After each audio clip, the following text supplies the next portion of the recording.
ఏదో అనుకుంటే ఇంకేదో జరిగిందే అన్నట్లుంది మన రాహుల్ గారి పరిస్థితి.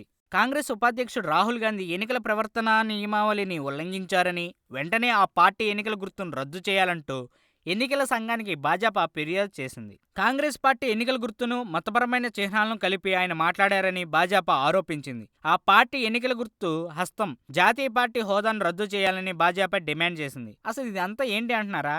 చూద్దాం. ఈ నెల 11వ తేదీన ఢిల్లీలో జరిగిన కార్యక్రమంలో ఏఐసిసి ఉపాధ్యక్షుడు రాహుల్ గాంధీ పాల్గొన్నారు. ఈ సందర్భంగా ఆయన మాట్లాడుతూ, ప్రజలు ఆరాధించే శివుడు, గురునానక్, బుద్ధుడు, మహావీర్ చిత్రపటాల్లో హస్తం చూపిస్తూ ఉంటుంది. హస్తం చూపడం గురించి ఒకరిని అడిగాను. దాని అర్థం భయం లేదు, అభయహస్తం అని చెప్పారని రాహుల్ అన్నారు. రాహుల్ చేసిన వ్యాఖ్యలు తీవ్ర దుమారం రేపాయి. మతపరమైన వ్యాఖ్యలు చేసినందుకు వాటిని తీవ్రంగా పరిగణించాలని, కఠినమైన చర్యలు తీసుకోవాలని భాజపా నేత భూపేంద్ర యాదవ్ మండిపడ్డారు. ఇలా ప్రజల్ని ప్రలోభపెట్టి ఓట్లు పొందాలని కాంగ్రెస్ భావిస్తుంది.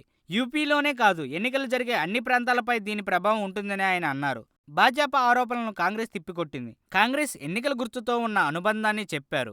అందులో తప్పేముందని కాంగ్రెస్ నేత పిఎల్ పునియా పేర్కొన్నారు. మొత్తానికి ఏదో చెప్పాలనుకుని ఏదో చెప్పి చివరికి నాలుగు ఖర్చుకోవడం మన రాహుల్ గాంధీకి అలవాటే అని రాజకీయ విశ్లేషకులు అంటున్నారు. చూద్దాం ఈ గొడవ ఎంతవరకు వెళ్తుందో.